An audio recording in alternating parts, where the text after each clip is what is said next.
And then Jose, can Tina go between the men such that there's a... I think that's why you invited me here. Yes. No, it isn't. Here, Tina, you come to me. So Jose, this is the extra chair. Oh, okay. All right. That's fine. Hello. How is this microphone? Oh, it's good, right? I'll begin. Hello, I'm Ninochka Benahum. Welcome. We're so happy to see you so close to July 4th. So thank you for sweating and coming to see us. This is Tina Ramirez, the founder of Ballet Hispanico.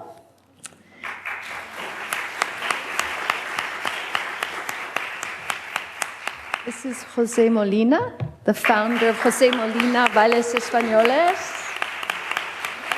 Spanish ballets. And beside Jose is Mariano Parra, the founder of Mariano Parra Spanish Dance Company. And at the end, my colleague, dear friend colleague, Kay Mera Goldberg, dancer, historian.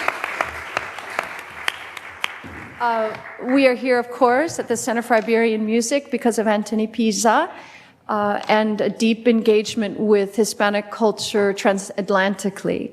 But we are also here because of Carlota Santana, who has been involved in Spanish dance in New York City and globally for close to 40 years. She approached the New York Public Library in 2009 and asked them if they would be willing to create an exhibition that dealt with the relationship between New York City and the evolution of flamenco and Spanish dance. And they said yes. And she wisely turned to one of her great dancers, Dr. Goldberg, who for some reason said, okay, I'll help you, to create this. And it was really out of the sand. It was an idea. And then Mira and I, who've been watching each other, I was watching her, she was on stage and I was in the audience, met at the New Mexico Flamenco Festival, which you know is another wonderful site for a conversation about the importation and the national and neo-national identity of flamenco in exile, or maybe as an American phenomenon. And she said, would you work with me? And so again, within a few months, we created the exhibition, which is now at the Vincent Astor Gallery until August 3rd. And then it is packed and it will hopefully travel for the next 3 years to various sites. We are working very hard with Hannah Frechette, who is outside, who is the administrative, there you are, she's there, thank you. Director for Carlota Santana Flamenco Vivo, without whom nothing is possible, because she's a very organized, intelligent woman. So that is the beginning of this. So we come to this table to have a conversation about the mid to late 20th century, all the way through to the present day. And all of these wonderful artists have had a lifelong engagement with Spanish culture, with Spanish dance, and with flamenco. And so we would like to ask you if you could begin by telling us about what it was like to come to New York when you arrived, and what it was that you brought to this city in terms of flamenco and Spanish dance that would not have come to pass. And we're talking about a moment, the late 60s, early 70s, when press censorship in Spain begins to relax. Francisco Franco will die in 1975. The NEA is founded, if I'm not incorrect, in America in 1974. And we've had this tremendous egalitarian radicalism of civil rights and of the women's movement. So it is a very significant moment, but it's also a very stressful moment for a dancer living to some extent in exile, or trying to journey, to travel a form that is not easily presented in Spain. And so a new identity emerges here. And I'm curious about what was New York like when you came, and what did you bring to her, such that Spanish dance and flamenco are so rich today. And shall we start with Mariano and move this way? Thank you. Well, I came here for a very selfish reason. It was the only place that I could be trained to be a Spanish dancer. Nobody called themselves flamencos at that time. The flamencos were for gypsies. If anybody went to Spain and thought they were going to become a flamenca, it wouldn't work. But I knew with the training that I would have here, because of the Spanish Civil War and the Second World War, many artists from Spain were stuck in Mexico, Buenos Aires, or New York City. And I encountered Lameri, who was an American-born, who did dances of 27 different countries. And it was always amazing because wherever she went, her manager said the best thing for her to do was to learn the folk dance of the country that she was performing in. So she said she became an authority just because of show business. And after doing all those tours of Central, South America, Europe, Asia, etc. So she was stuck here in New York. Juan Martinez, who became my second wonderful, wonderful teacher, was a great choreographer and dancer. And he took me under his wing and taught me. Well, I couldn't find that in Spain at that particular time, because Spain was very poor. But I managed to get there in like 1961, and the rest is history.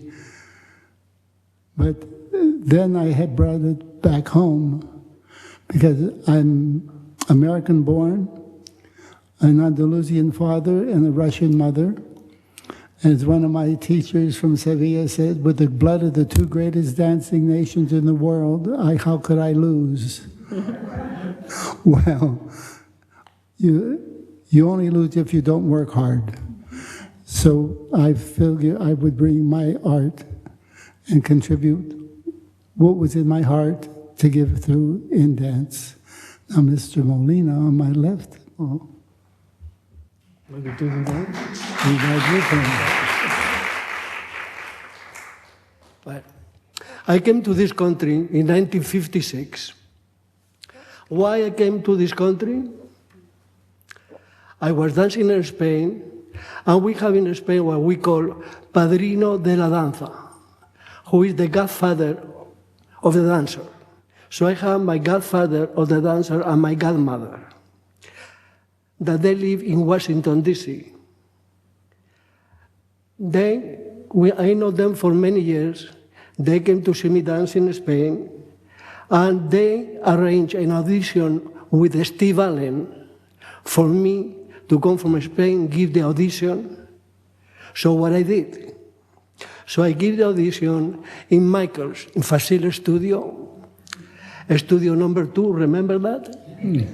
Okay, it was cleaner. Then, and along with Steve Allen came James Mason, the movie star, James Mason, okay? And I danced for them, and I danced Capricho Español. So they liked me, so the next week I was in the Steve Allen show. In the Steve Allen show, after that, just right away, they called me, the manager of Jose Greco called me to be the first dancer of Jose Greco. Luis Olivares, that you will talk about him later, he was the first dancer of Jose Greco. He left the company, and Mr. Onenbarker called me to see if I want to be the first dancer. In the meantime, I have another job, somebody called from a Broadway show, if I want to be in the Broadway show, in a show called Jamaica, with Lina Horne and Ricardo Montalban. So, just the name Jamaica to me, imagine that I want to be with a straw hat and 2 maracas. I said, no, I don't want to do that. So I picked up to be the first dancer of Jose Greco. Thank God, because the show, Jamaica, was not successful. It lasts only 1 week and out. And my job with Jose Greco was 5 years. Okay. Why I stay here? In those days, I was 90 years old. I had to be, if I go to Spain, I had to do the service military. So I went in Washington, D.C., I went to the embassy, to my embassy, and I told that I would like to stay here because I have work. As long as you have work, you don't have to do the service military. But every 2 years, you have to report. They give you a little book that every 2 years, you have to present yourself to your captain in Spain. In those days, you can go every year, you can go for 2 months. If you need more than 2 months in Spain, you have to go to your captain and tell him the reason why, and they give you another 2 months.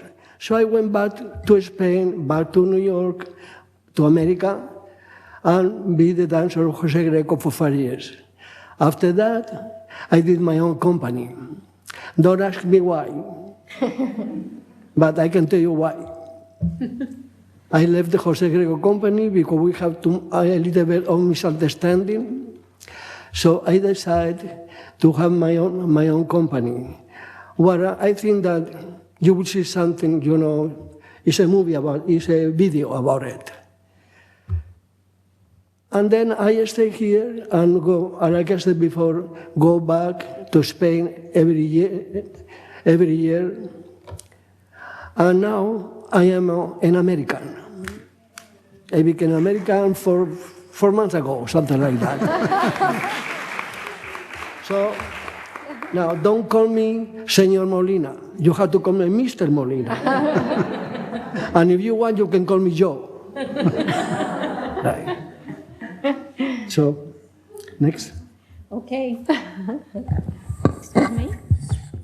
I'm sorry, but she said evolution of Spanish dance. And if you want to do an evolution of Spanish dance, there's 3 types, as I know it. There's Spanish dance, there's flamenco, and there's regional dance. So there's 3 types of Spanish dancing, and they're all very intricate and lots of fun to do.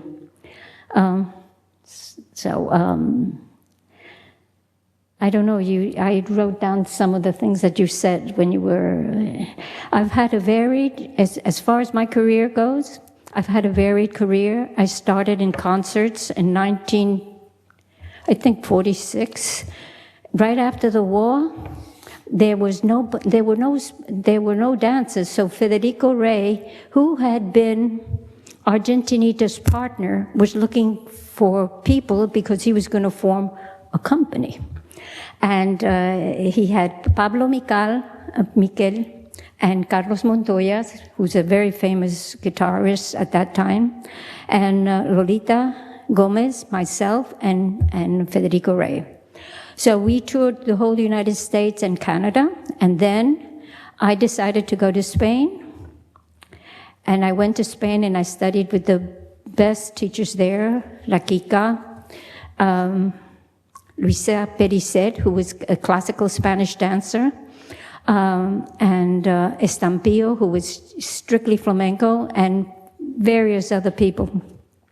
I came back to the United States, everybody had forgotten me. So I started again at El Chico in Greenwich Village. So my sister was still in high school, and she was able to dance Fridays, Saturdays, and Sundays because that was the time that she was off from public school. So we danced there. Xavier Cugat came to see the show, but not to see us, to see another team that was there. And he picked us and took us to the Paramount. And we did 3 shows, plus the ones that we had at, 6 shows that night. I think my legs, when I came home, were just like horses. I could.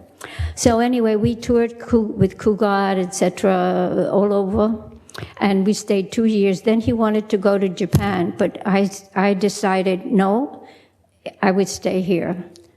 And that was a good thing, because we went into the Copper and Brass, which was a Bob Fosse show, and my sister and I got a specialty dance, and it was called Baby's Baby. And then after that, we went into Bagel and Yaks, which didn't last very long, and never even came into Broadway. I forgot that Copper and Brass only paid a month on Broadway. We came in at the same time as West Side Story, and we all know about West Side Story, okay?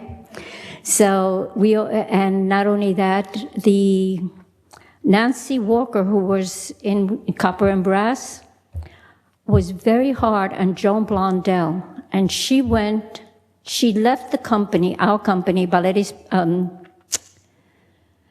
she left the company and went to do the Helen Keller story, and that again was a great big hit at the same time.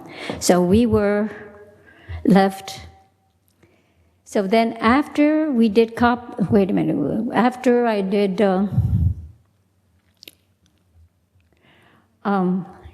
I told you I had a varied career. After I did the Bagels and Yaks, my teacher Lola Bravo called me and said that she was leaving dance, and would I like to take over? I said, whoa, wait a minute, Lola, because I remember how Lola had taught me. And she was a great teacher. She was great. She was all around. She taught flamenco. The least thing she taught was flamenco, but it was part of it.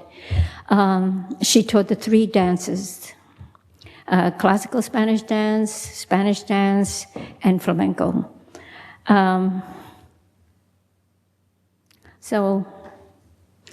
Oh, God, then I did Ballet Hispanico. Then I took over the studio of Lola, and I trained teachers, and I trained people, okay? Okay, this is a great segue. How did you come to found Ballet Hispanico in 1970? How did that come about? Well, I had been doing it right along. I had been taking children out to the World's Fair, 1964. I had taken the children out, and every time anybody had anything in New York, they called Lola Bravo. I wanted to keep the Lola Bravo studio. She did not want the name. She said, "No, it's your thing." So I was taking them every week, every place, and then that's when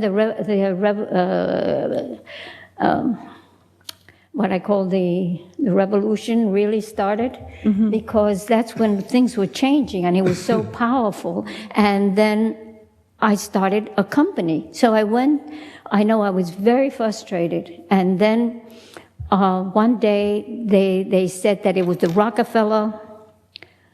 And it was a Sunday morning, and I was reading the paper, and I go, I'm going to go to the New York State Council and ask them for money. And then I went to the New York State Council and asked them for money. But they said, what do you want for a dance school or a company? I said, I already have a dance school. I want it for a company. So they gave me $18,000, and I thought it was, well, I thought it was a lot of money, but you know what it was? It was nothing. It was nothing. I thought I could get a company, music. Oh my God, Joffrey, it's a ballet company. I can get music. I thought I can get a whole symphonic orchestra for $18. It didn't go very far. So anyway, that's how I started Ballet Hispanico.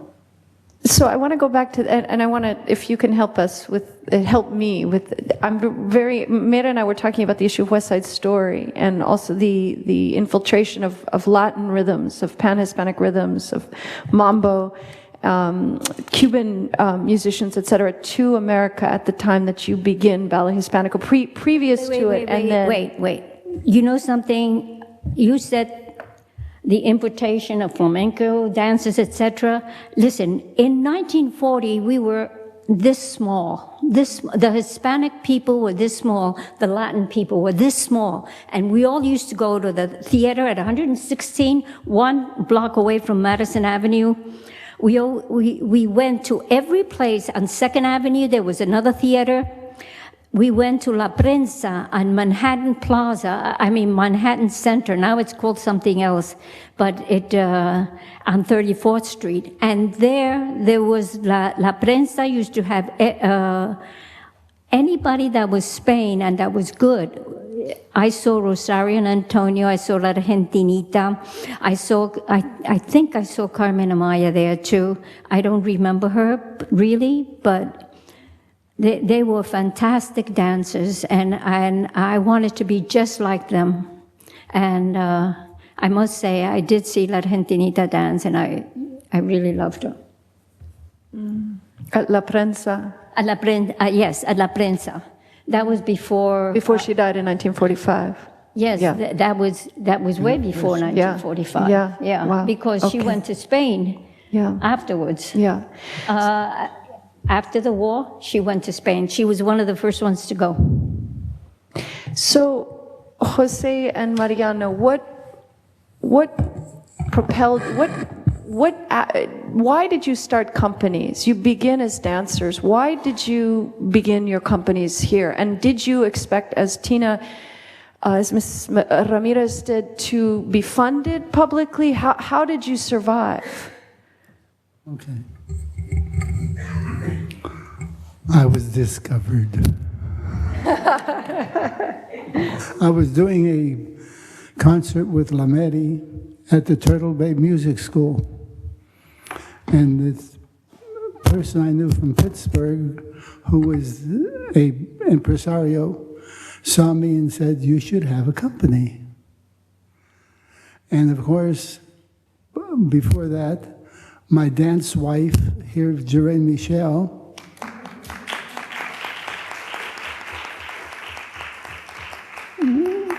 we had been doing nightclubs, etc. So he said, "I have $600 so you can get the costumes." So there must be a dance god somewhere, because somehow someone in California dropped their company and I got all those costumes for a couple $100. I took someone co-signed a loan for me to buy some more costumes. And off we went to Miami. And of course people say, "Did you create a company so that you would have a place to dance? Or is there something that you want to give to the dance?" And I said, well, at that time, very commercialized Spanish dance was taking place. And I did not like the direction of over-emotional, over-temperamental, exaggerated stuff. And so I wanted to have a company based on classic music, using the folklore or whatever from Spain. For instance, Castilla Valvenic is written on the theme of Seguidillas Panchegas, which is a folk dance. And so I wanted to have nothing but really classical music, and to represent the 3 different schools of Spanish dance, which would be the Escuela Bolera, the neoclassic, and the flamenco. I was never interested in folk dancing because I'm not a group person. I needed my own personal expression. So and then of course the company started to grow, but my main incentive was to represent.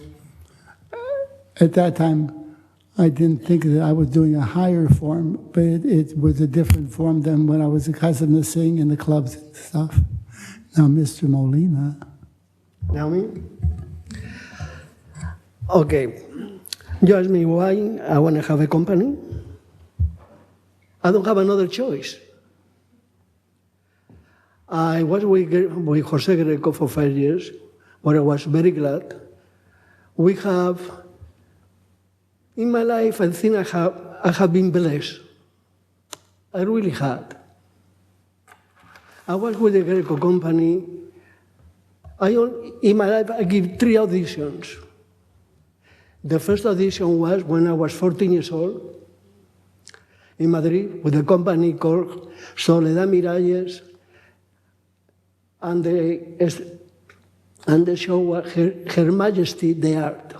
It was a beautiful company. I will never forget that company. It was my beginning, and it was such a beautiful company with the most beautiful costume done in Spain, authentic. Anyway, from there, I went to dance with a company. We were 6 people. My teacher, Pilar Monterde, did a small group, 6 people. So I danced with them for 6 months. Somebody saw me dancing and offered me to go and tour Europe. I was then 15 years old. So to make a long story short, when I was 15 years old, my mother was coming with me because I was too young to travel alone. Okay, so I went to all Europe. Then I went to Egypt. I went to Lebanon. Then I went to England. That was my last performance. Was in England at the Dorchester Hotel, where I met Charlie Chaplin. And then I came to America. Then I went with Jose Greco Company. Now, from there, now I want to start why I start my company. I was dancing in Washington, D.C., and somebody gave us a party for Jose Greco Company. So we went to the